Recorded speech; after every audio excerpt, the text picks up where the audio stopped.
در روزهای آخر در رابطه با ربودن بانکدار معروف شورت اسمتاللهیف نام دلشاد سید مرادوف ملقب به دلشاد اسبه یا دلشاد کراسافچک کارمند سابق مقامات حفظ حقوق تاجیکستان ورد زبان مردم و مقامات و رسانه او شد.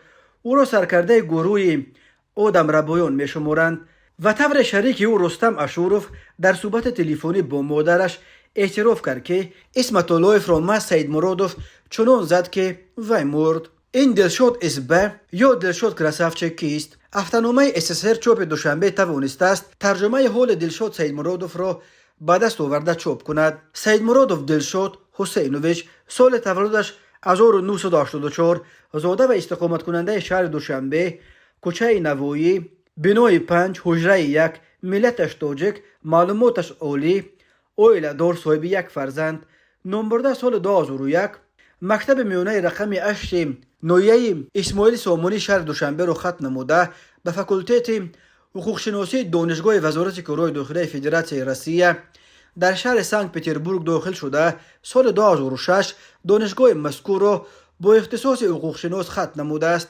پس از ختم دانشگاه مدت 1 سال با سبب پیدا نمودن جای کار در مقامات حفظ حقوق فدراسیون روسیه در شهر سنت پتربورگ استقامت نموده است. سال 2007 به جمهوری تاجیکستان برگشته به صف مقامات کارهای داخلی داخل شده است.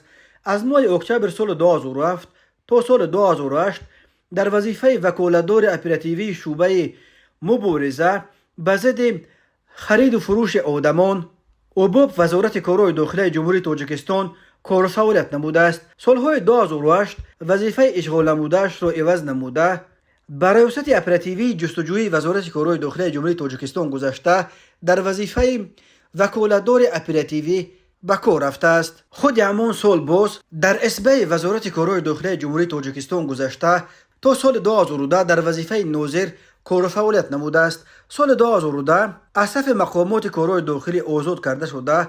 4 سال بعد یعنی در سال 2014 در مقامات پروکراتور به کار در آمده. یک مدت در وظیفه متخصص کیبرنتیکی پروکراتور گنرالی جمهوری تاجیکستان کار و فعالیت نموده. در آنجا نیز از صف مقامات آزاد کرده شده است.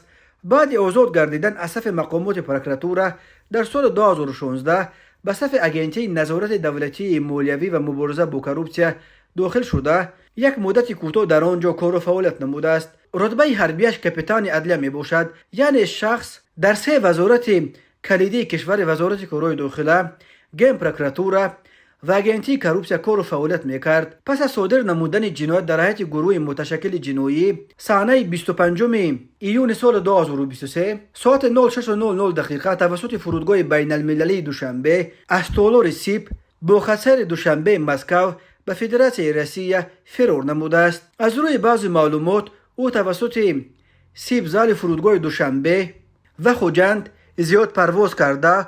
او را همچون مسافر دست بخیر و خیلی هم زباندار می شناختند. در طربخانه های شیک پایتخت نیز او را خوب می دانستند زیرا دسترخواندار بوده است. جستجوی دلشاد سید مرادوف ادامه دارد. گفته می شود یکی از شخصیت های کلیدی این جنایت گوش نشونید مز اوست و یافتن و جزا دادنش کار جانی و نانی 3 مقامات قدرتی است که در آن زمان کار و فعالیت داشت.